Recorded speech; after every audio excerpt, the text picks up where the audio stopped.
Alhamdulillah, nahmaduhu wa nasta'inuhu wa nastaghfiruh wa na'udzu billahi min shururi anfusina wa min sayyiati a'malina. Man yahdihillahu fala mudilla lahu wa man yudlilhu fala hadiya lahu. Ashhadu an la ilaha illallah wahdahu la syarika lahu wa ashhadu anna Muhammadan 'abduhu wa rasuluh. Allahumma salli wa sallim ala Muhammad wa ala alihi wa sahbihi ajma'in, amma ba'd. Muslimin dan muslimat yang dirahmati Allah Subhanahu wa ta'ala, pertamanya kita bersyukur kepada Allah Subhanahu wa ta'ala kerana kita dapat bersama pada malam ini. Walaupun pada perancangan awalnya nak buat esok, sebab ada program di Kelang, yang mana program tu AJK Masjid tu sangat-sangat minta, merayu-rayu sangat. Jadi saya pun bagi tarikh, saya lupa malam tu kelas kat sini. Jadi kita ni jenis jiwa lembut kan? Tak boleh orang merayu-rayu ni. Jadi kita bagi tarikh, tengok-tengok tembung. Tiba-tiba tadi dia bagi tahu, kata Nazir Masjid minta dibatalkan program tu. Saya pun tak pasti kenapa.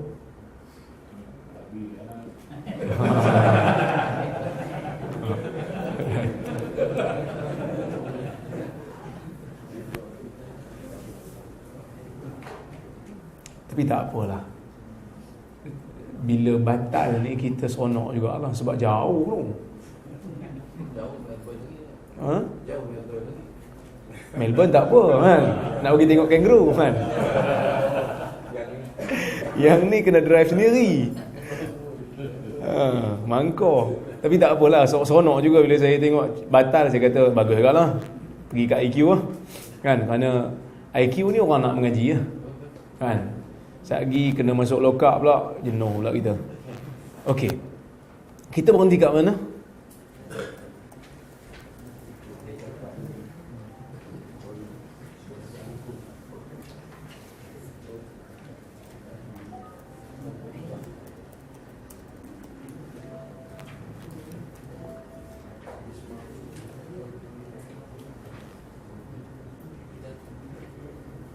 Okey.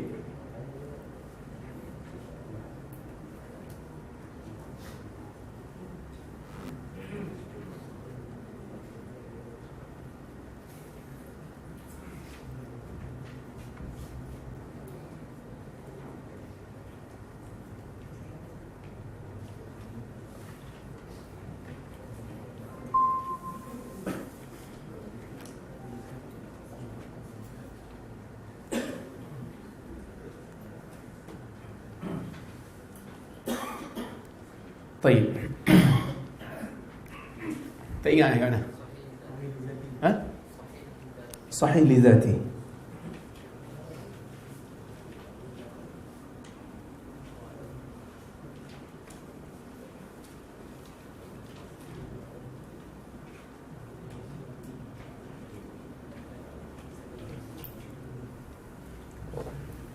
Baik. Wa khabarul ahad binaqli adlin tamid dham'ah ghair muttasil sanadi ghairu mu'allalin wala syaz wa huwa sahih li dhatihi. Yang mana saya hurai dah semalam kan, bulan lepas kan, hadis sahih habis dah. Kemudian dia kata Ibn Hajar, wa tatafawatu rutabuhu bitafawuti hadhihi al-awsaf. Sahih li zatih ini mempunyai pelbagai martabat. Mempunyai pelbagai martabat kerana terdapat perbezaan sifat-sifat ini. Kerana walaupun hadis itu sahih, katalah kita ada dua hadis sahih, yang mana kita sebut dalam kuliah yang lepas, hadis sahih ni syarat pertama dia nak jadikan dia punya perawi itu mesti thiqah kan. Perawi dia thiqah, maknanya dari sudut kredibiliti agama okey, tak bohong, dan ingatan pun kukuh. Tapi Bila kita bandingkan antara sahih dengan sahih, sahih dengan sahih, satu hadis perawi dia thiqah dan ingatan kuat, satu lagi perawi thiqah dan ingatan kuat. Tapi perawi yang thiqah dan ingatan kuat ni, walaupun kedua-duanya ingatannya kuat, tetapi kita tak boleh nafi sebahagiannya lebih kuat daripada sebahagian yang lain. Maknanya perawi itu dia punya level pun tak sama taraf. Ada yang terlalu cemerlang, ada yang cemerlang biasa. Ada yang A- cemerlang, ada yang A+. Maka kata Ibn Hajar, wa tatafawatu rutabuhu bitafawuti hadhil awsaf. Maka hadis sahih tu walaupun dia punya martabat tu satu, namanya satu sahih, tetapi dia punya martabat tu berbeza-beza. Dia kata wa min thamma quddima sahihul Bukhari thumma Muslim thumma syartuhuma. Oleh kerana itulah didahulukan sahih Bukhari, kemudian sahih Muslim, kemudian hadis sahih yang tak ada dalam Bukhari, yang tak ada dalam Muslim, tetapi menepati syarat Bukhari dan Muslim. Kenapa begitu? Rasanya bulan sebelum tu kita bincang dah. Tapi tak apa, saya ulang balik.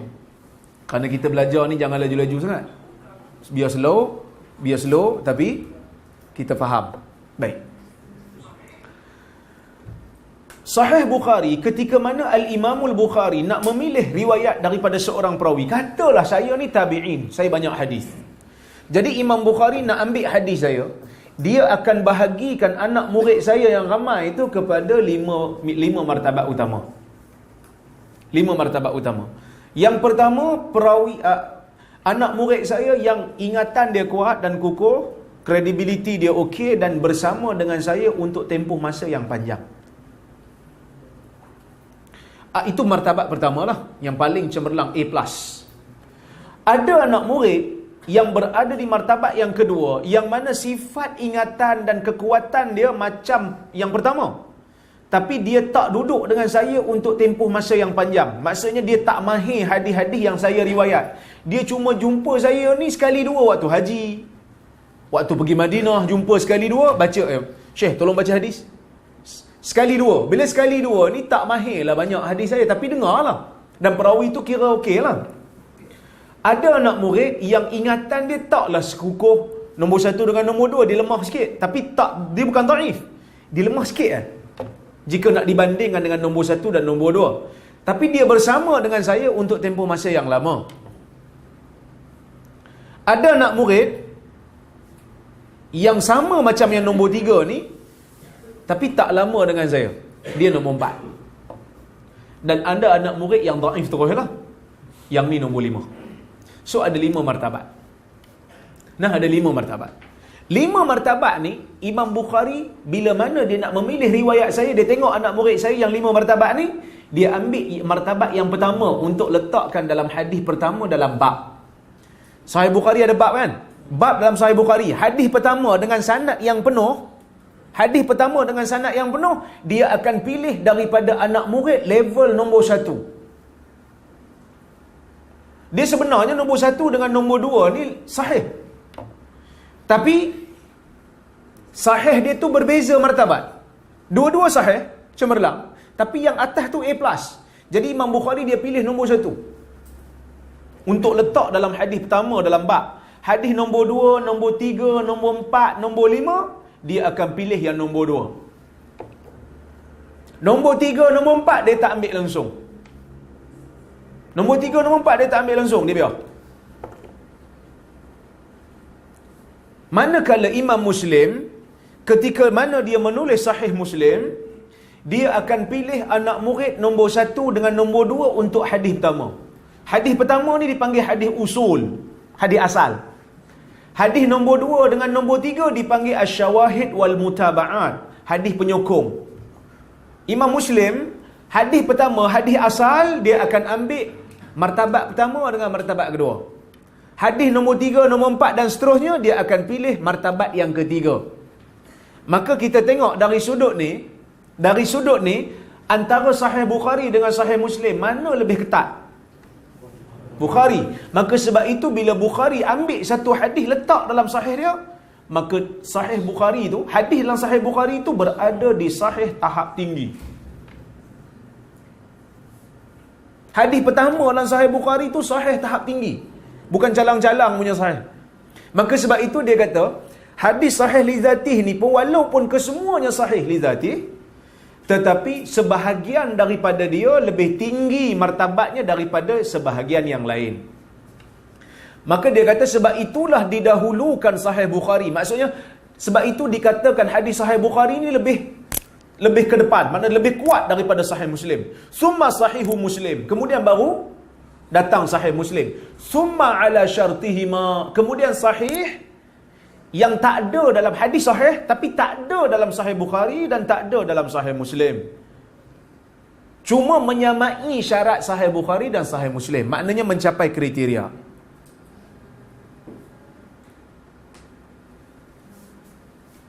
Mencapai kriteria.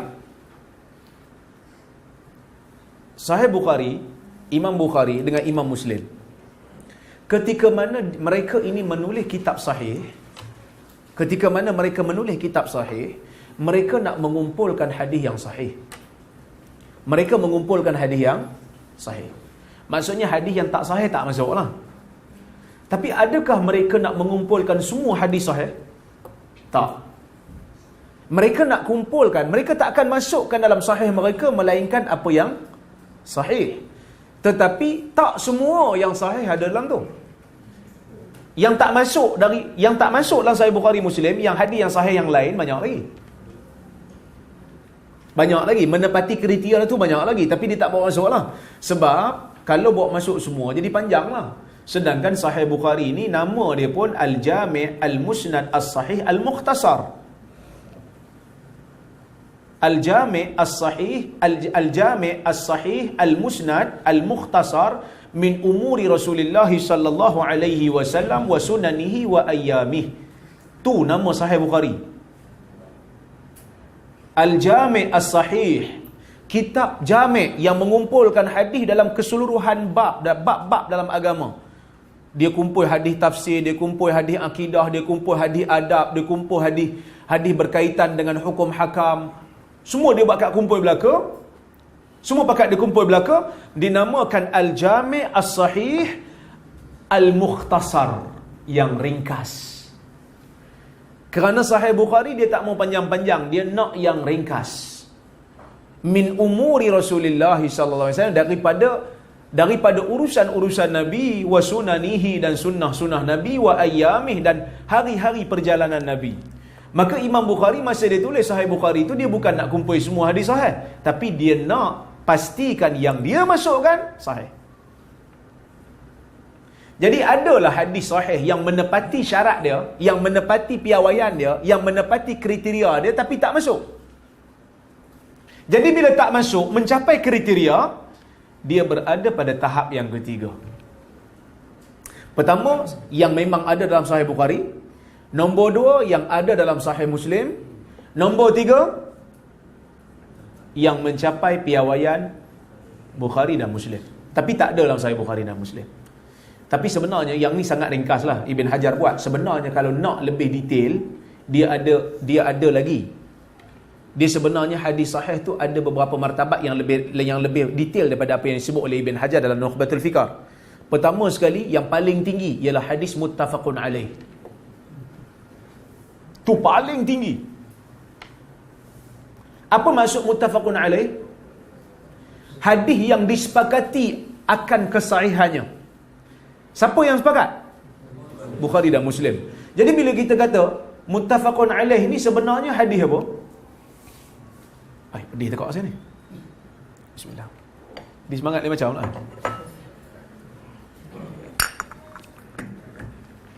Bila kata hadis riwayat Bukhari dan Muslim, hadis muttafaqun alaih, apa maksud dia?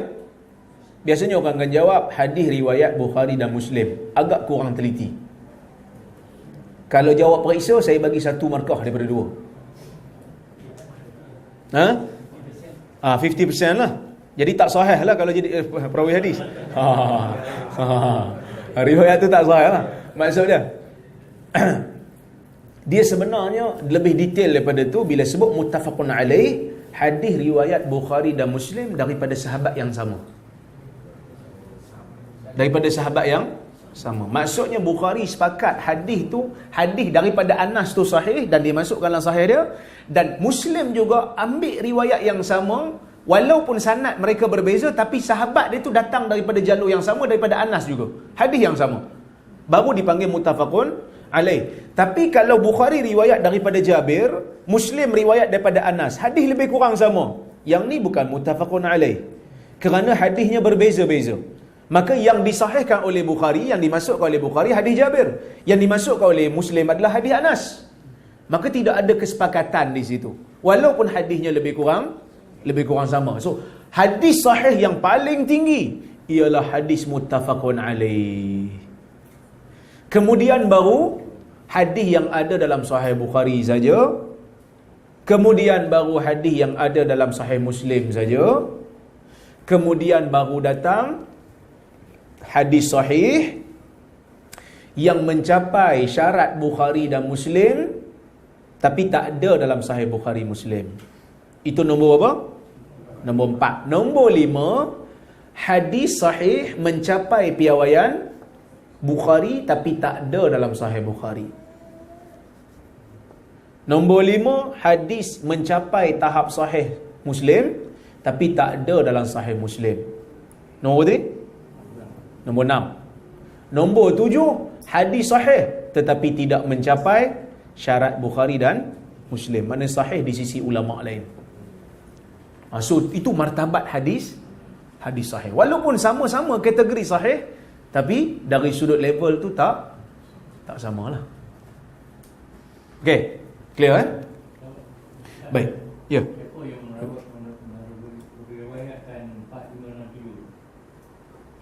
Meriwayatkan 4567. Selain daripada Sahih Bukhari dan Muslim lah. Kita kan ada Sahih Ibn Khuzaimah, kita ada Sunan Nasa'i, kita ada Sunan Ibni Majah. Semua kitab-kitab hadis itu ya, yang sahih dalam kitab tu. Kejap, saya punya ni bateri habis lah dah.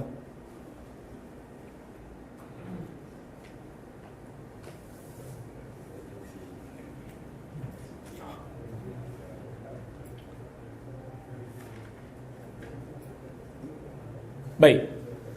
Fa in khaffa ad-dabtu fal hasanu li dhati wa bi kathrati turuqihi yusahhah. Yang dalam terjemahan tu dia ada bagi tak? Arab. Tak bagi? Oh, silap ah. Patut kena bagi yang Arab. Dia kena bagi Arab yang atas, Melayu yang bawah.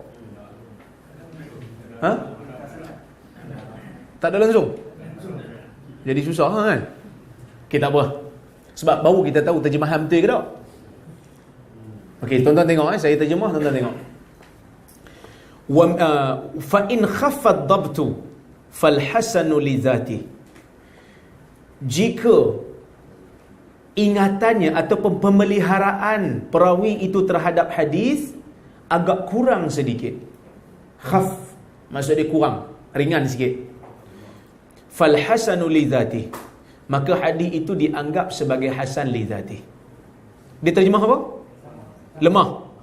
Bukan lemah. Betul kan? Kalau hafalan lemah, perawi dhaif. Ni bukan perawi hadis dhaif, ni perawi hadis hasan. Dia tak nama lemah, dia tak kata fa in dha'ufa. Kalau dha'ufa betul, lemah. Dia kata fa in khaffa, jika ingatannya agak kurang sedikit. Jika nak dibandingkan dengan perawi hadis sahih, perawi hadis hasan ni dia bawah sikit, tapi dia tak dhaif. Lemah. Nak kata lemah tak? Kurang sedikit. Sebab kalau kata lemah lagi, perawi hadis dhaif apa pula? Perawi hadis dhaif telah lemah. Jika pemeliharaannya terhadap hadis itu kurang sedikit ataupun ringan sedikit, maka hadis itu dinamakan hasan li dzatih. So hadis hasan li dzatih ni dari sudut syarat yang 5 tu dia komplit dah. Syarat hadis sahih tu dia komplit. Cuma dia beza dengan hadis sahih satu benda. Minta tuan-tuan ke depan sikit, ada sahabat-sahabat kita nak masuk.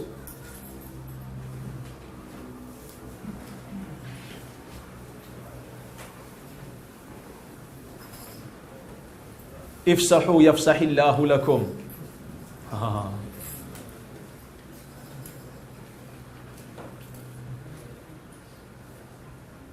Ingat tak ramai bila kita tukar tarikh kan? Alhamdulillah ramai kan. Jangan esok ada orang datang dah lah. Esok Fawah dengan Zah kena tunggu lah kan. Kalau ada orang datang, mereka kena mengajar. Okey. Maka perawi hadis hasan ni, dia dari sudut syarat dia komplit dah macam hadis sahih.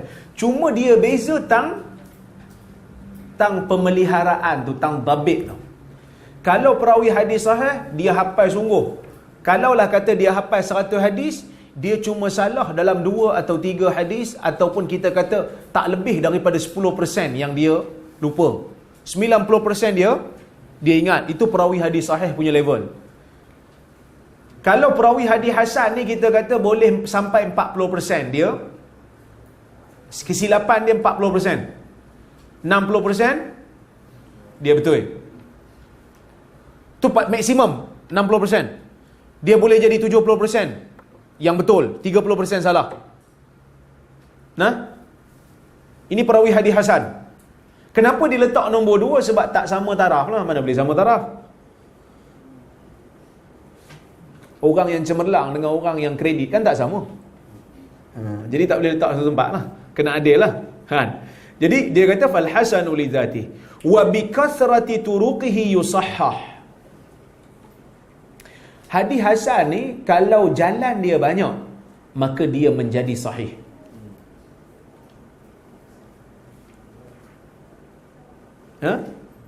Kalau dia tu hadis hasan tu ada banyak jalan, maksudnya ada lebih daripada satu jalan, maka dia jadi sahih. Tapi bukan sahih li dzati. Dia panggil sahih li ghairi. Sahih li ghairi maksudnya sahih disebabkan benda lain, iaitu disebabkan oleh sokongan lain. Macam ni, saya ni riwayat satu hadis, yang mana saya ni perawi hadis hasan. Saya riwayat daripada Abu Hurairah, daripada Nabi. Maka hadis saya tu hasan, tak boleh nak kata sahih, kerana saya tu taklah perawi hadis sahih. Tiba-tiba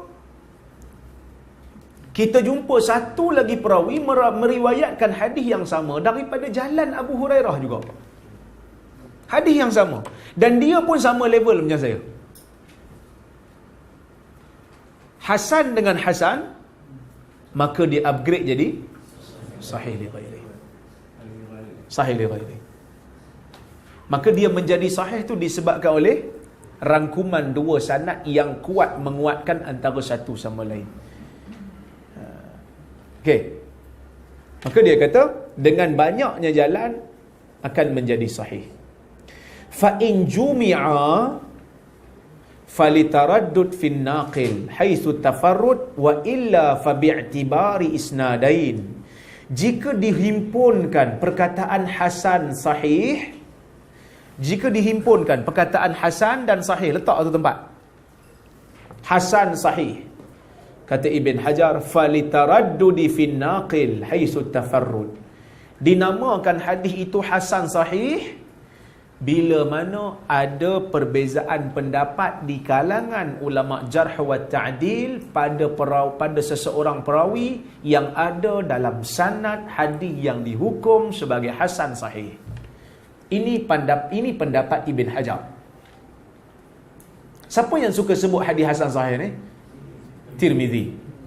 Saya tahu tuan-tuan penin. Yang ni Syekh Hasan Haidar sebut dah malam tu. Yang masa saya terjemah 2 jam lebih ya.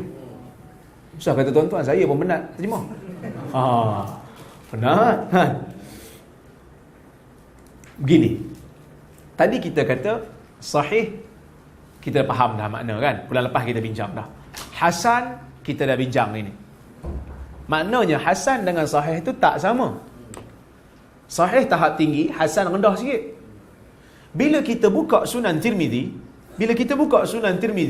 kita nampak Tirmizi ni dalam beberapa keadaan dia gabung dua ni. Hasan sahih. Bila dia gabung dua, kita jadi pening lah. Macam mana hang boleh gabung dua ni? Sedangkan dua ni istilah beza-beza. Hang cakap betul-betul hasan ke sahih? Macam tu lah lebih kurang nak bagi faham ni kan. Han cakap betul-betul hasan ke sahih. Jadi ulama yang datang selepas Tirmizi, mereka pening nak tafsir makna kalam Tirmizi. Maka Ibn Hajar tolong tafsir untuk kita. Dia kata kalau Tirmizi sebut hasan sahih, kita kena tengok hadis tu. Hadis yang Tirmizi kata hasan sahih tu kita kena perhati sungguh. Kalau hadis yang Tirmizi kata hasan sahih tu cuma ada satu je sanad. Ni saya slow sikit. Suara tinggilah, tapi saya pergi slow. Kalau hadis yang Tirmizi kata hasan sahih tu cuma ada satu je sanad, tak ada sanad lain. Kenapa Tirmizi kata hasan sahih? Kerana dalam salah silah perawi hadis tu adalah seorang perawi yang ulama jarh wa ta'dil berbeza pendapat tentang dia. Sebahagian kata dia perawi hadis sahih, sebahagian yang lain kata dia perawi hadis hasan. Maka Tirmizi kata hasan sahih lah.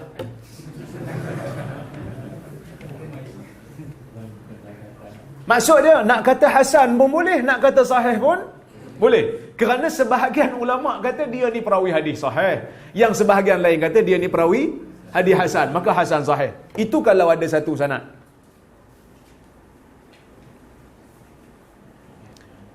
Kalau dia ada dua sanad atau lebih, betul kata haisu tafar wa illa fa bi'tibari isnadain. Kalau dia ada lebih daripada satu sanad, terjemahan betul ya? Sampai ke terjemahan?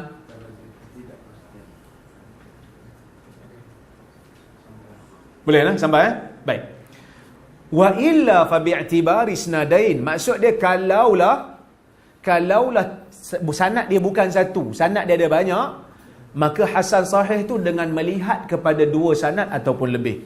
Makna dia sebahagian sanad hadis tu hasan, sebahagian sanad yang lain tu sahih. Maka hasan melihat kepada satu sanad, sahih melihat kepada sanad yang lain.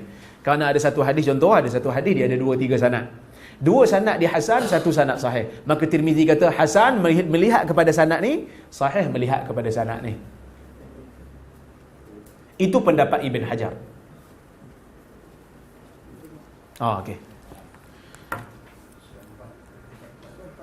Soal 4. Kita belajar lama muka buku soal 4. Berapa muka soal semua ni? Ini ustaz mati dulu sebelum habis kitab. Okey, tak apa.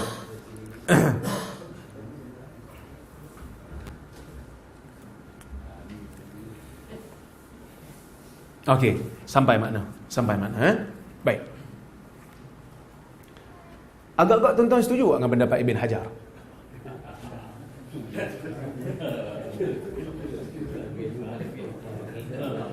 Datuk Hanafiah memang tak setuju kan? Tak setuju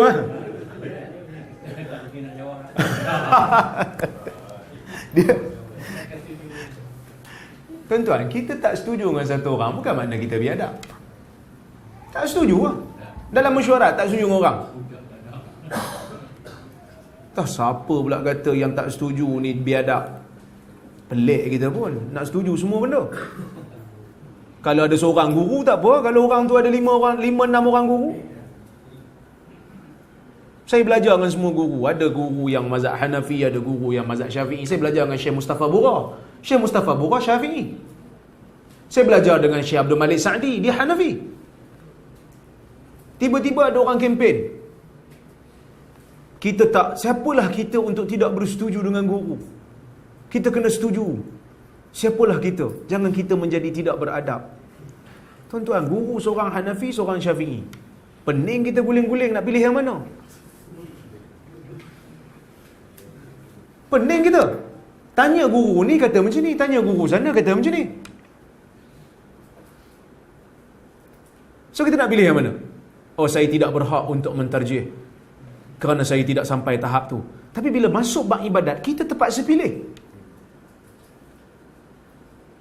Ada guru yang kata bismillah kuat, okey, lebih kuat, lebih kukuh kalau dia Syafi'i.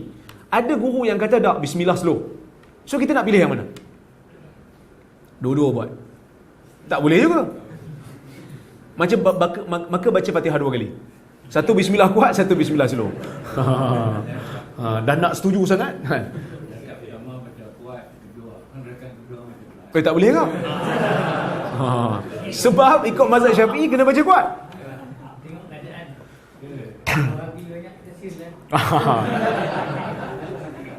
Tak, sekarang ni mereka duk kempen kan, mereka duk kempen. Jangan tak seruan untuk tidak bersetuju kepada guru tu seruan yang ajak orang menjadi biadab. Dia tak apalah dia seorang je guru dia. Orang yang banyak guru ni problem lah. Kalau guru sendiri tak beza pendapat, macam ni nak ikut yang mana? Akhirnya dia kena buat keputusan. Mana satu pandangan guru-guru dia yang tepat. Sebab tu kadang-kadang kita jangan berteori banyak, kita pergi pada praktikal. Kita terjun kepada praktikal. Contohlah, saya bagi contoh riwayat bil makna dalam hadis. Nanti kita akan hurai. Akan masuk bab tu. Riwayat dengan makna boleh tak dalam hadis? Kita bincanglah pandangan ulama. Ada ulama kata boleh, ada ulama kata tak boleh. Semua ada dalil. Ada yang kata boleh dengan syarat, dia bagi macam-macam syarat. Ada sebahagian daripada guru saya kata, syarat pun susah dah, macam tak boleh ya. Mana riwayat bil makna ni tak boleh, riwayat dengan makna hadis ni tak boleh. Tapi ada seorang guru saya kata, tak, pasal apa tak boleh pula? Yang letak syarat macam-macam ni, itu teori. Pergi tengok dalam kitab hadis, tengok ada ke tak hadis yang berbeza lafaz. Ada. Maknanya dari sudut praktikal telah berlaku riwayat dengan makna. Telah berlaku. Contoh macam hadis la yu'minu ahadukum hatta yuhibba li akhihi ma yuhibbu li nafsihi. Tidak sempurna iman salah seorang daripada kamu sehingga mana dia gembira, dia suka kalau saudara dia dapat satu kebaikan. Seperti mana kebaikan tu, seperti mana dia suka bila dia dapat kebaikan yang sama. Bila kita rujuk dalam beberapa kitab hadis yang lain, ada riwayat dengan lafaz yang lain. La yablughu 'abdun haqiqatal iman hatta yuhibba li akhihi ma yuhibbu li nafsihi. Seorang hamba tidak akan capai martabat hakikat iman sehinggalah apabila dia sayang sahabat dia dapat satu benda, kalau dia dapat dia suka. So riwayat bil makna berlaku. Riwayat dengan makna berlaku. Ada riwayat yang kata hatta yuhibba li akhihi ma yuhibbu li nafsihi. Stop. Dia suka bila sahabat dia dapat satu benda, kalau dia dapat dia suka. Maknanya dia seronok bagi pihak kawan dia. Tapi ada riwayat hadis yang lain dia tambah minal khair, daripada kebaikan. Maksud dia, kalau kawan dia dapat kebaikan, dia seronok. Sama seperti mana kalau dia dapat kebaikan tu. Ada hadis yang tak tambah perkataan, ada riwayat yang tak tambah perkataan minal khair, ada yang tambah. Menunjukkan riwayat dengan makna dalam kitab hadis sudah berlaku. Kita duk letak syarat macam-macam ni semua pakat teori aja. Kena pergi terjun tengok praktikal macam mana. Kerana orang yang buat mustalah hadis ni, ilmu mustalah hadis peringkat awal bukan ditulis oleh ulama hadis. Ulama hadis ada tulis mustalah hadis tapi tidak menjadi rujukan utama. Ramah Harmuzi menulis, Al-Hakim menulis, tapi rujukan mereka tidak begitu mendapat tempat di kalangan ulama yang kemudian. Sehinggalah Ibn Salah menulis. Sehinggalah Al-Khatib Al-Baghdadi menulis. Yang mana Al-Khatib Al-Baghdadi dia usuli, dia ulama usul fiqh. Begitu juga Ibn Salah dia ulama usul fiqh. Jadi kalau kita buka kitab-kitab usul fiqh, ketika mana membicarakan tentang masalah-masalah hadis, kadang-kadang kita tengok beberapa perbahasan yang mereka sebut khayali. Khayali ni maksudnya tak berlaku di alam realiti. Hanya semata-mata teori. Saya bebel sorang-sorang ke tuan-tuan faham ni? Boleh tak? Macam bebel sorang-sorang ni kan? Okey. Itu pendapat Ibn Hajar. Tapi Ibn Hajar ni bukan seorang-seorang dia keluarkan pendapat. Sebelum Ibn Hajar, ada seorang ulama nama dia Ibn Salah. Ibn Salah, dia pun ada pendapat juga. Dia kata kalau Hasan sahih, makna dia Hasan pada satu sanad, sahih pada satu sanad yang lain. Maknanya dia ambil pendapat Ibn Hajar tapi separuh je lah. Tapi pendapat dia tak tepat lah, kerana ada hadis yang Tirmizi kata Hasan sahih gharib. Rangkum 3 sekali. Hasan, sahih, gharib. Maknanya, sebab itu Ibn Hajar ditambah sikit. Sebab Ibn Salah kata, Hasan sahih ni, Hasan pada satu sanad, sahih pada satu sanad. Tapi tak boleh, tak tepat tafsiran tu kerana ada hadis dalam Sunan Tirmizi. Depan lagi tuan-tuan, depan lagi. Ke depan sikit. Sini pun ada lagi.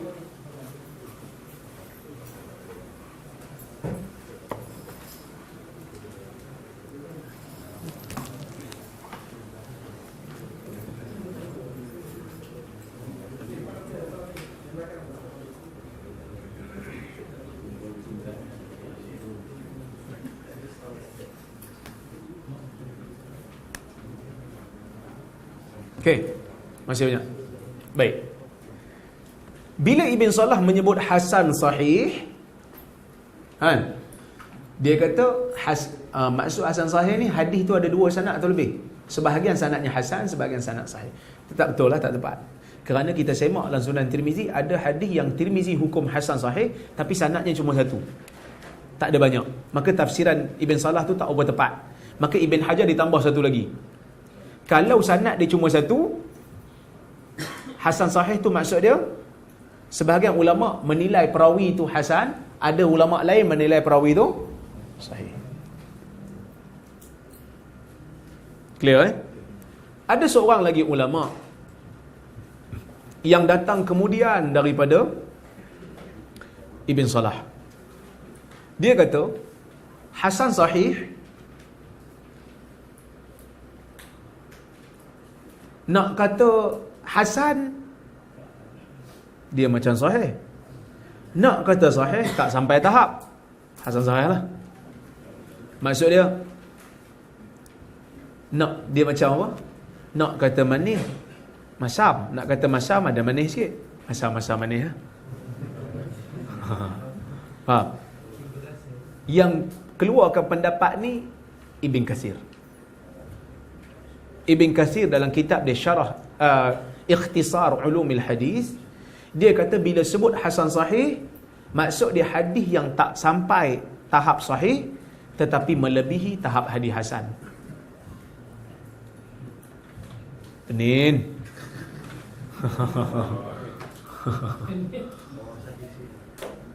Tak betul juga. Pendapat Ibn Katsir tak betul. Pasal apa tak betul? Ibn Rajab Al-Hambali kata kebanyakan hadis yang Tirmizi kata Hasan sahih banyak dalam Sahih Bukhari dan Muslim.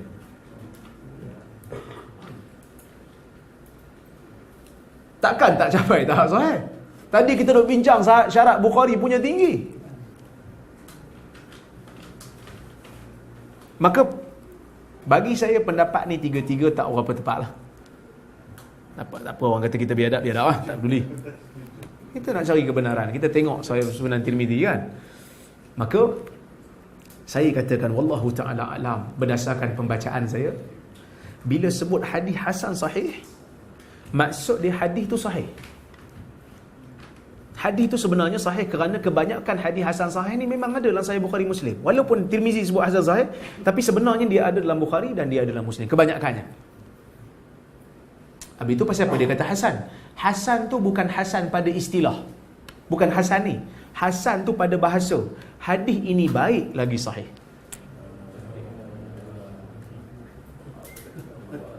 Oh, cakap awal-awal senang tak?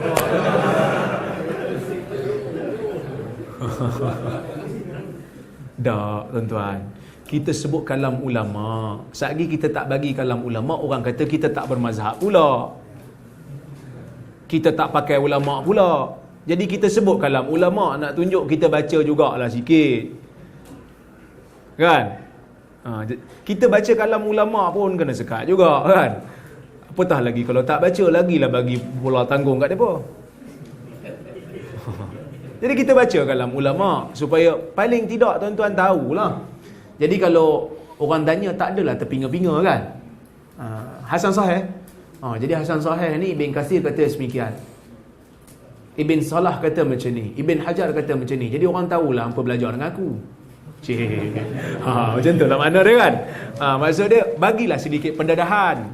Bagi sedikit pendedahan, bagi orang tengok, oh dia ni membaca ni, kan jalan-jalan.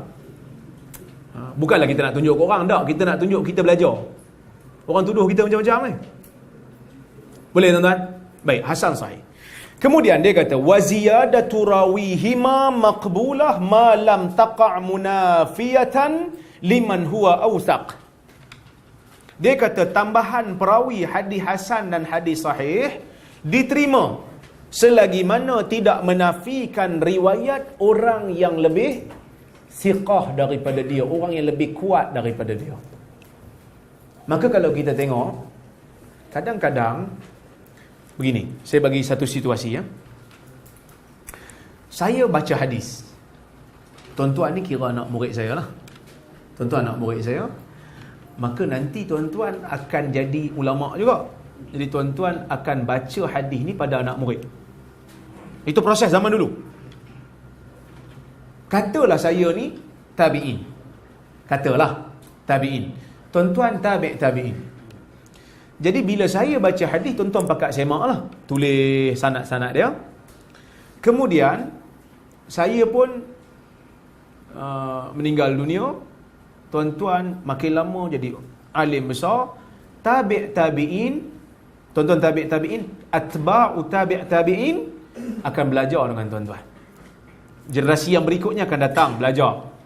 Sebab dia pernah belajar dengan tabi'in, maka dia hebatlah. Dia akan baca. Jadi ramai-ramai yang baca ni, nanti semua ni akan riwayat pada anak murid. Anak murid akan tulis. Kerana zaman keemasan adalah zaman tu lah. Zaman kurun ketiga hijrah. Maka semua pakat menulis kitab hadis. Bila tulis kitab hadis, setiap riwayat ni akan ada dalam kitab hadis.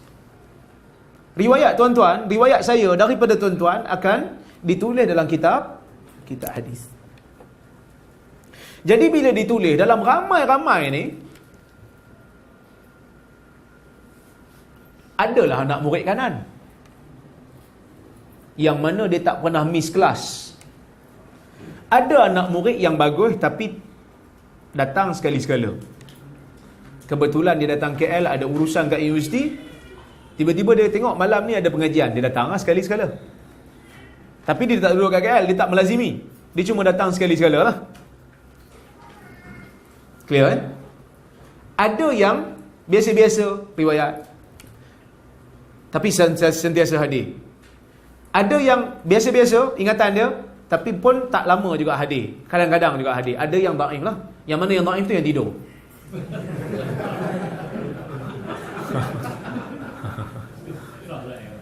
Itu sah dhaif lah kan. Contohlah kan. Jadi bila riwayat pada anak murid akan tulis dalam kitab. Jadi dalam banyak-banyak riwayat, semua anak-anak murid saya meriwayatkan, datang daripada saya kan, riwayat tu kan. Anak-anak murid saya yang riwayat pada anak murid dia, anak murid kepada anak murid tu tulis dalam kitab-kitab hadis. Semua periwayat pakai sama. Semua lafaz lebih kurang sama macam saya yang dengar daripada saya.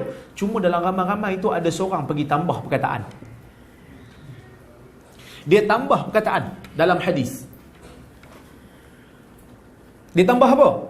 Mungkin dia tambah sesuatu dalam sanad, ataupun dia satu nama dalam sanad, ataupun dia tambah satu perkataan dalam matan, dalam teks. Jadi tambahan dalam teks ni ada 3 jenis. Kalau dia tambah dalam teks ada 3 jenis. Jenis yang pertama, kalau tambahan itu tambahan yang tidak menafikan riwayat orang lain. Dia tak ada percanggahan, dia cuma tambah satu perkataan, tak ada kesan. Maka tambahan tu diterima. Kalau perawi tu bagus. Kalau perawi tu ingatan dia bagus, diterima. Contohnya, riwayat innamal a'malu binniyat. Innamal a'malu binniyat. Ada orang tambah, ada perawi yang tambah alal minbar. Dia kata sami'tu Umar bin Al-Khattab alal minbar. Aku mendengar Umar Ibn Al-Khattab di atas mimbar. Perawi lain tak sebut di atas mimbar. Dia cuma kata aku mendengar Umar membaca hadis ni. Yang seorang dia bagi tambah atas mimbar. Yang mana atas mimbar tu perkataan tambahan tu tak memberi kesan. Maka diterima. Kalau perkataan itu, kalau perkataan yang ditambah itu menyanggahi riwayat yang lain, maka pada ketika tu kita kena tengok siapa yang tambah. Kalau yang tambah tu anak murid kanan, diterima. Kalau yang tambah tu orang biasa-biasa je, maka riwayat tu tambahan tu tertolak. Saya bagi contoh. Imam Malik riwayatkan daripada Nafi' daripada Ibni Umar. Ayub As-Sakhtiyani riwayat daripada Nafi' daripada Ibnu Umar. Ayub, seorang tu dinama Ayub As-Sakhtiyani. Dia riwayat daripada Nafi' daripada Ibnu Umar. Ibnu Umar kata Nabi ni fardukan zakat fitrah. 1 cupak tamar bagi orang yang berpuasa bila masuk hari raya.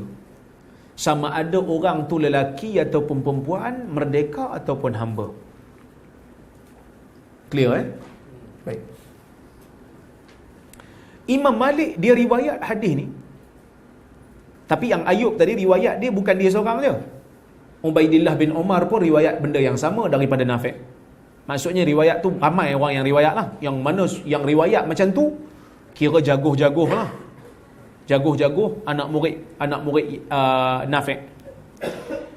Dalam ramai-ramai senarai anak murid Nafi' ni ada seorang nama dia Imam Malik bin Anas. Yang mana Imam Malik ni dia riwayat daripada Nafi' hadis yang sama daripada Ibnu Umar, dia riwayat sama. Lepas tu dia pergi tambah perkataan minal muslimin. Dia tambah satu perkataan minal muslimin. Yang mana perkataan minal muslimin telah mengubah maksud hadis, telah mengecilkan skop hadis. Sebab Nabi kata, Ibnu Umar kata Nabi telah memfardukan zakat fitrah ke atas setiap lelaki dan perempuan, merdeka dan hamba. Itu riwayat asal. Imam Malik pergi tambah minal muslimin daripada kalangan orang Islam. Yang ni telah menjadi percanggahan sikit.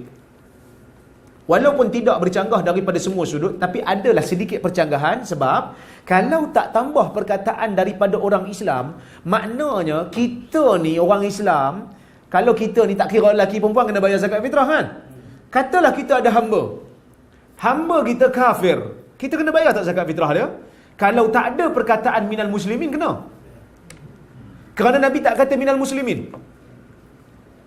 Nabi kata mutlak. Zakat fitrah kena bayar ke atas orang lelaki dan perempuan, hamba dan merdeka. Tak kira lah hamba tu muslim ke tak muslim. Hang ada hamba, hang muslim, hang kena bayar. Walaupun hamba hang tu kafir. Clear? Imam Malik pergi tambah minal muslimin.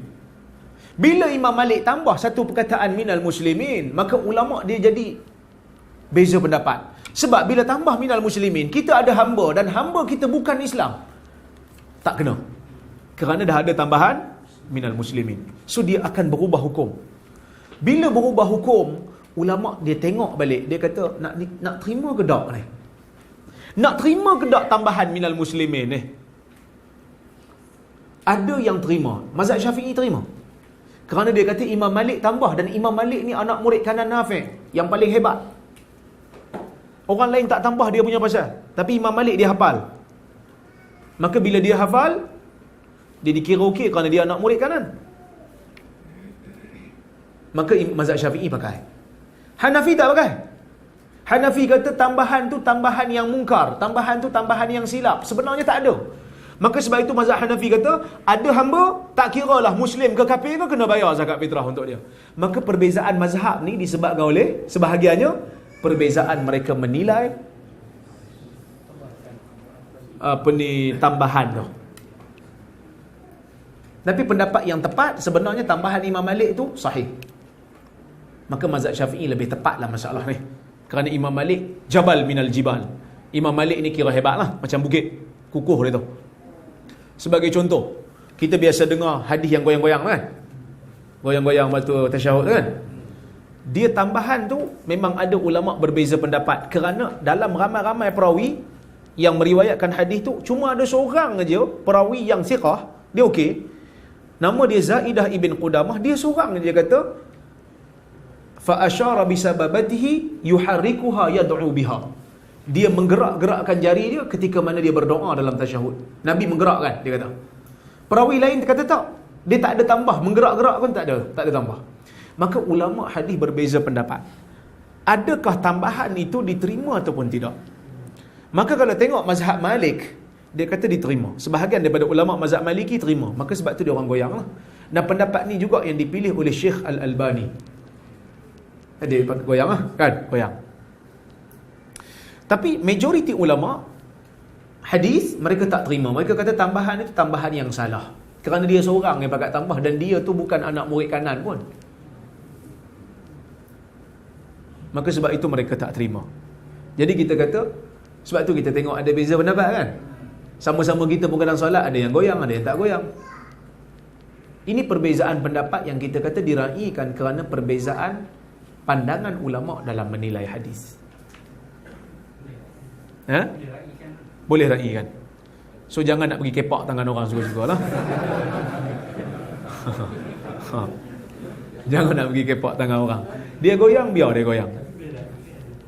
Kita tak goyang, kita tak goyang. Saya tak goyang. Saya tak goyang. Tapi kalau kita tengok ada sahabat kita goyang, dia belajar yang dengan guru yang goyang kan. Bukan guru yang goyang tak. Guru yang pilih pendapat goyang jari kan. Gerak jari. So kita biar. Biar ada keluasan dalam fiqh ni, biar ada keterbukaan. Perbezaan dalam harmoni. Kan syok tu.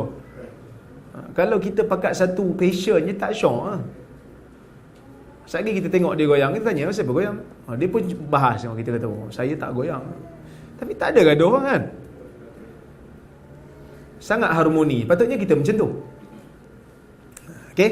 Boleh? Baik.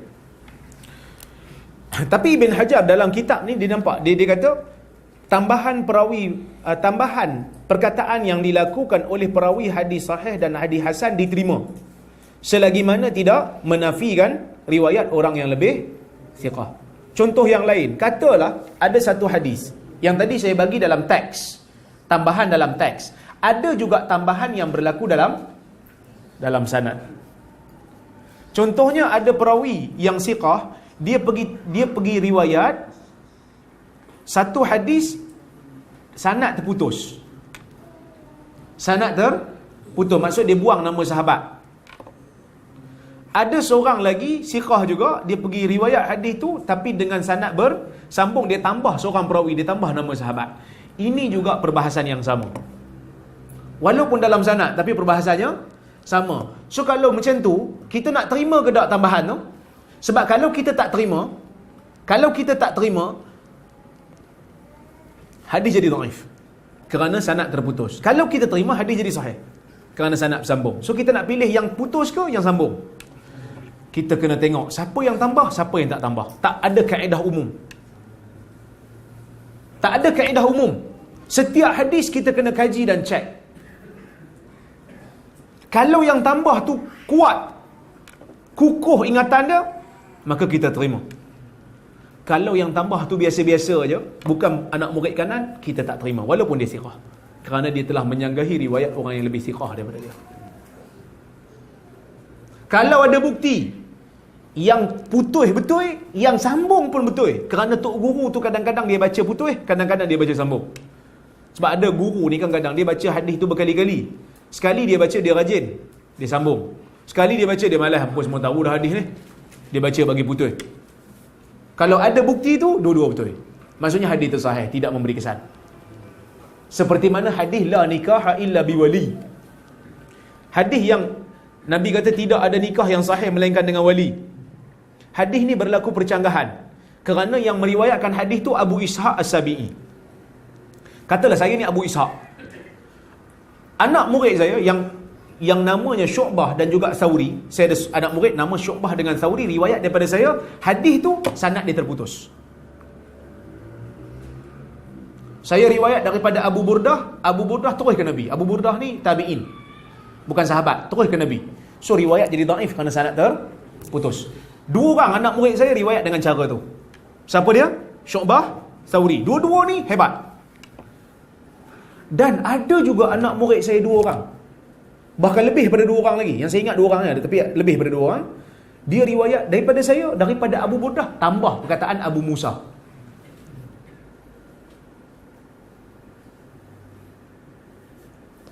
So sekarang ni kita confuse. Nak ambil yang Syu'bah punya riwayat ke? Nak ambil yang dua orang ni? Siapa yang dua orang ni? Saya lupa sebut. Siapa yang dua orang ni?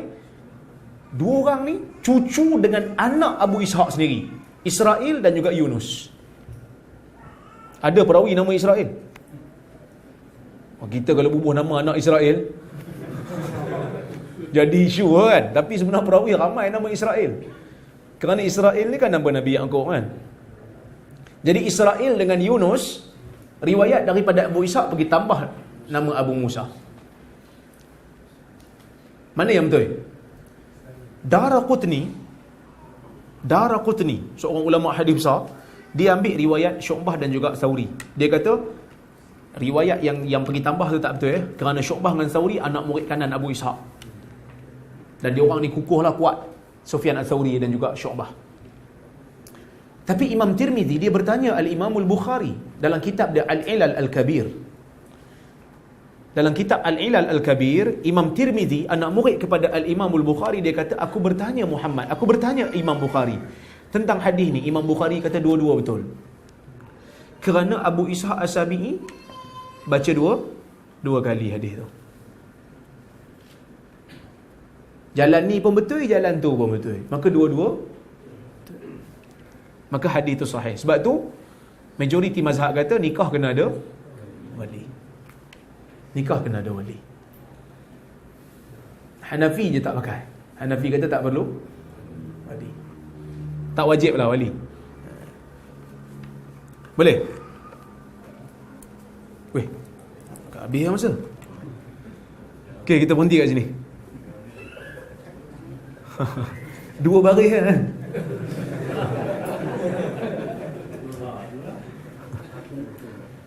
Tapi betul, saya masa PhD saya belajar ni. Saya PhD saya belajar ni dengan guru dalam kelas. Subjek dia dirasat fi usulil hadis.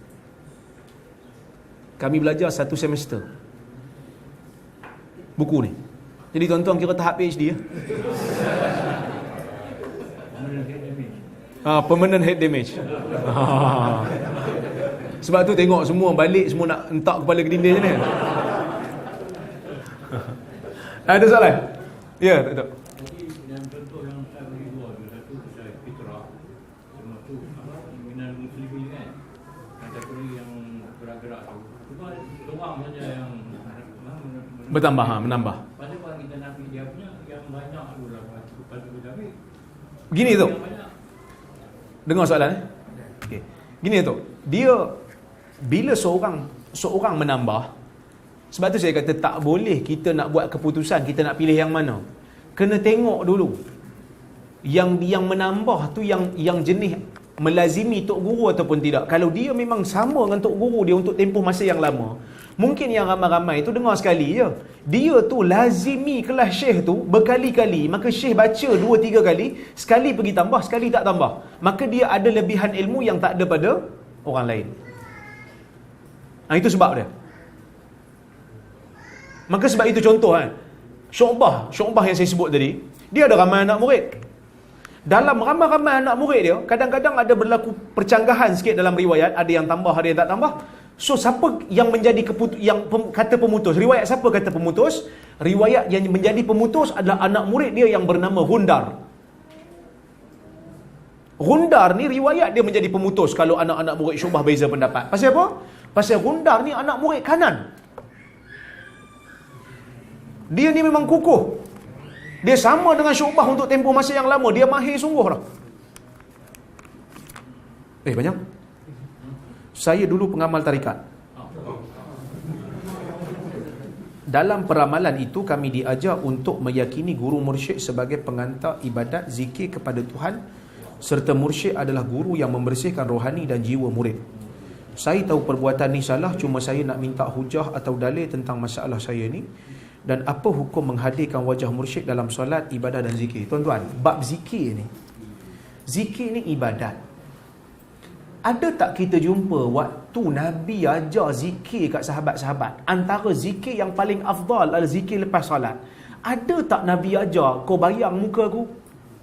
Kerana antara wali dengan Nabi, siapa lebih mulia? Nabi patutnya kalau bayang wajah guru ni afdal, dah tentu Nabi akan suruh lukis muka dia. Melukis muka aku sampai kiamat, nanti dia orang tahu muka aku macam mana. Jadi bila nak zikir, bayang muka aku.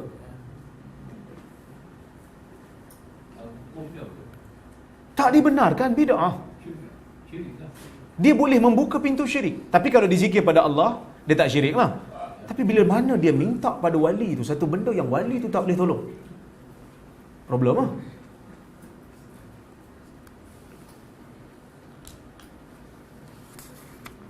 Kan Nabi pesan pada Ibn Abbas, dia kata, ya ghulam, inni u'allimuka kalimat, idza sta'alta fas'alillah, wa idza sta'anta fasta'in billah.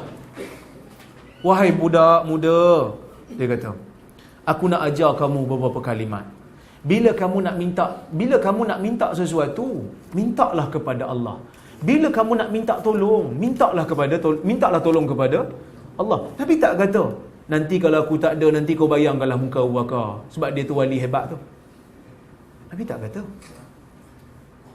Pergantungan kita, tawakal kita kepada Allah. Pasal apa kita nak bergantung dengan guru mursyid pula? Satu lagi, guru mursyid ni siapa yang bagi?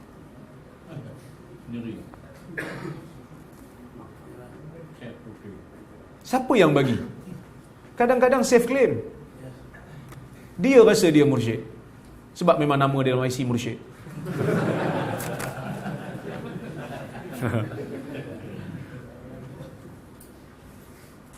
Mohon pencerahan membaca Riyadhus Salihin kepada isteri tapi tak belajar hadis secara mendalam. Hadis-hadis dalam Riyadhus Salihin ni bolehlah, tapi kalau dia berkaitan dengan hukum hakam, yang tu kena tanya pada orang yang ilmuan. Tapi kalau hadis yang berkaitan dengan adab, adab tak apa. Dia bukan masalah fiqh yang mendalam. Kerana Riyadhus Salihin ni memang sesuai untuk dibaca pada orang awam. Tapi seeloknya kalau ada yang berkaitan dengan hukum hakam, yang tu kita kena tanya ilmuwan yang ada kemampuan untuk hurai.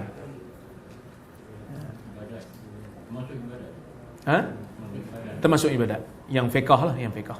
Kerana kita bimbang juga, hadis yang sahih tak semestinya diamalkan. Ada hadis yang sahih dan tak diamalkan. Seperti contoh hadis sahih yang dimansuhkan. Hadis tu sahih tapi dimansuhkan. Kita buka kitab hadis, jumpa sanad sahih disahihkan oleh Albani tentang hukum nikah mut'ah. Amal selalu. Dan kita tak sedar hadis memang sahih pun. Kan? Rupanya telah dimansuhkan. Yang tu kena tanya ilmuwan tu. Tu kena tanya orang yang belajar, supaya kita tak mengamalkan hadis yang telah dimansuhkan. Ya. Pasal yang hadis yang hasan yang sahih li ghairihi itu, dia mesti sanad yang sama ke, ataupun dia boleh yang menjadi hasan li ghairihi dengan maknawi, bukan dengan sanad yang sama. Okey. Yang ni kita panggil menilai hasan sesebuah riwayat dengan syawahid. Dengan syawahid, maksudnya riwayat daripada sahabat yang lain. Kalau kita melihat kepada amalan-amalan ulama terdahulu, ulama-ulama hadis yang awal, mereka sangat-sangat jarang untuk menilai hadis sebagai hasan ataupun sahih li ghairi dengan melihat kepada syawahid. Biasanya dengan mutaba'at, iaitu dengan daripada jalan yang sama. Sangat jarang, tapi ada juga, tapi tak banyak.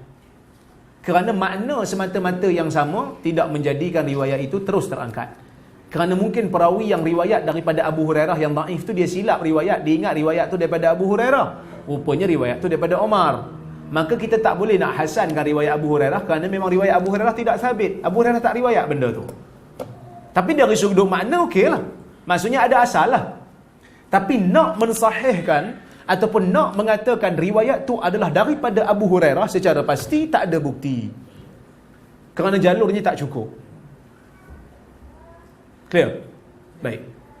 Ya, Don? Tadi tambahan tambahan hadis kan? Ya. Kalau tambahan soalan ibadat Sama. boleh kan? Hadis itu tambahan ulama menambahkan.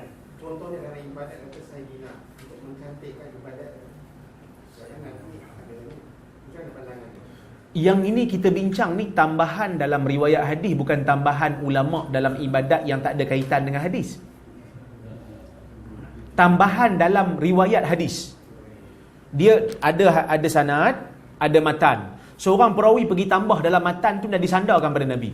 Yang bab Saidina tadi bukan tambahan pada hadis. Yang tu ulama sebahagian duk tambah dalam ibadat. Tapi dia tak sandarkan kat Nabi. Yang tu bab lain. Itu bab bid'ah dengan sunnah. Nah, tapi kalau orang yang tambah selawat dengan Sayyidina tidaklah membatalkan salat dia. Cuma kata Ibn Hajar, afdalnya tidak ditambah kerana tasyahud ni maksur. Tasyahud ni bacaan dia telah diriwayatkan daripada Nabi dan Nabi aja tak ada Sayyidina. Walaupun sebahagian ulama Syafi'i kata perlu ada Sayyidina kerana sulukul adab, tapi saya tidak bersetuju kerana takkan Nabi ajar pada umat satu benda yang tak ada adab. Kita menghormati ulama-ulama mazhab Syafi'i, tetapi dalam masalah ni kita berbeza pendapat. Sahabat tak baca Sayyidina, Nabi tak ajar baca Sayyidina. Maka takkan kita nak kata Nabi ajar satu benda yang kurang adab. Sangat tak baguslah, kan? Sangat tak bagus. Ada amalan Melayu memberi salam kepada langit dan bumi?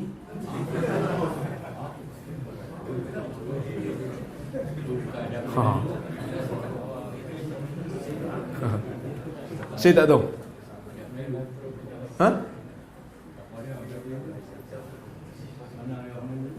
Saya tak tahu. Saya tak nak dengar. Wallahu a'lam. Bagi salam ni pada siapa? Bagi salam pada orang yang kita kenal dan kita tak kenal. Bagi salam. Assalamualaikum. Bagi salam. Yang tak hadir macam mana?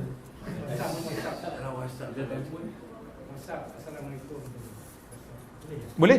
Kerana Nabi tulis surat, Nabi bagi salam. Dia tahu dia tuju kat orang tu. Ini cara umum. Nabi pernah lalu pada satu kumpulan manusia, Nabi bagi salam.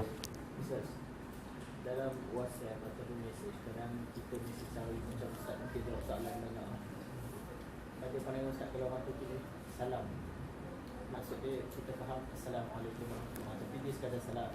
Ataupun kalau sehari bukan kita berinteraksi, mungkin setiap orang berbeza. Dalam WhatsApp ni mungkin ada yang sehari mungkin 100. Salam tu dia pendekkan salam, tapi kita dua-duanya short form. Faham short form tu satu. Ataupun dengan ucapan jazakallah khairan katsira, dia kemudian zakir. Dalam pandangan Ustaz. Okey. Soalan dia, boleh ke kita bagi salam dalam WhatsApp ni dengan short form? Salam, Assalamualaikum kita ringkaskan dengan salam. Kita ringkaskan lagi SLM. Tu paling malas lah tu kan. Boleh ke tak boleh? Ulama tidak mereka tidak berbeza pendapat. Kalau bab selawat ke atas Nabi, bila kita nak tulis, kita jangan tulis salam. Kita tulislah sallallahu alaihi wasallam secara penuh. Kerana sallallahu alaihi wasallam ini adalah selawat yang ibadah. Bila kita tulis nama Nabi, kita tulis penuh sallallahu alaihi wasallam. SAW pun tidak digalakkan. Kerana itu bukan selawat. Jadi kalau orang baca, dia tak selawat. Tapi bila mana perkataan salam difahami dengan Assalamualaikum, maka kalau orang faham perkataan salam tu adalah Assalamualaikum, dia macam ni lah. Kita baca kitab hadis, ada perkataan sana. Siapa biasa buka kitab hadis, dia akan jumpa sana dengan ana. Sana dengan ana tu short form daripada haddatsana dengan akhbarana. Selagi mana difahami, tidak menjadi masalah. Kita pun jawab Waalaikumsalam WSLM.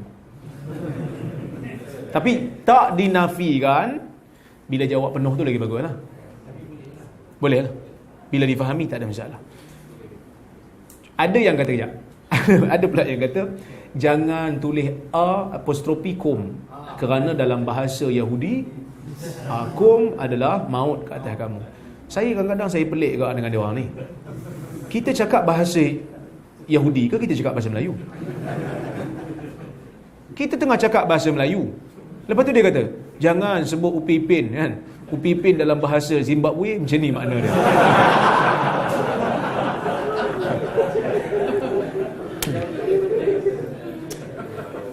Kalau orang Zimbabwe dengar pun dia gelar kan. Dia kata depa ni bodoh sungguh. Betul kan? Kita cakap bahasa Melayu, orang lain nak guna perkataan yang sama untuk makna yang lain, suka hati dia lah. Kita bukan cakap bahasa dia, dan orang pun tak faham dengan macam tu. Selagi kalau orang Zimbabwe ambil perkataan solat, buh nama tak elok, buh makna tak elok, perkataan solat makna mencarut, kita nak tukar solat? Tak, kita cakap bahasa kita. Saya kena nak tukar pula. Jati diri kan? Kita kena ada jati diri. Okey, nah.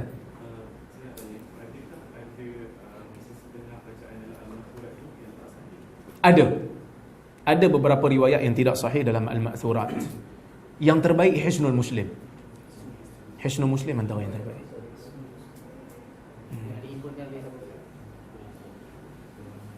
Tak ingat. Ya, yang tu. Al-Qattan kan? Yang tu bagus, Hisnul Muslim. Ha?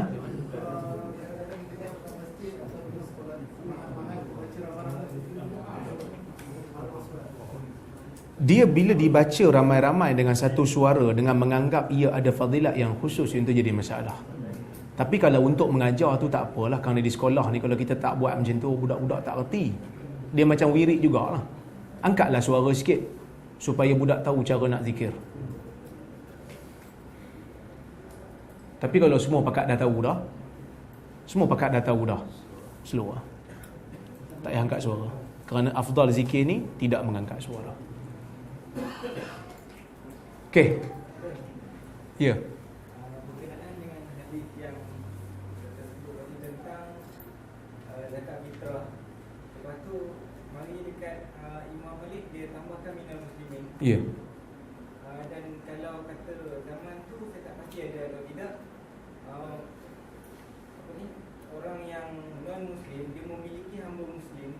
Jadi hamba tu pula dia perlu dia memang wajib lah untuk membayar zakat kan? Ataupun benda tu tak berlaku. Tak, dalam kerajaan Islam tak ada macam tu. Orang kafir memiliki hamba muslim. Oh, saya tak pernah dengar perbahasan. Saya tak tahu. Saya minta maaf, saya tak tahu. Betul juga lah. Tak terfikir eh? Tak apa, nanti saya cari dulu eh. Mungkin benda tu tak dibahaskan sebab tak berlaku lah. Boleh jadi. Kerana hamba ni dia tak memiliki. Apa yang hamba tu ada, semua tuan dia punya. Dia kerja ke apa ke, tuan dia punya.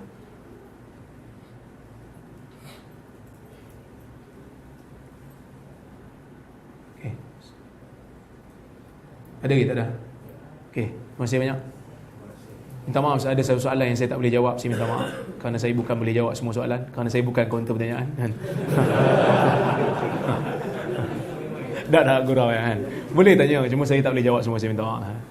Saya kena mengaku yang tu. Saya minta maaf kalau saya terkasar bahasa. Aku qauli hadza wa astaghfirullahal azim li wa lakum. Assalamualaikum warahmatullahi wabarakatuh.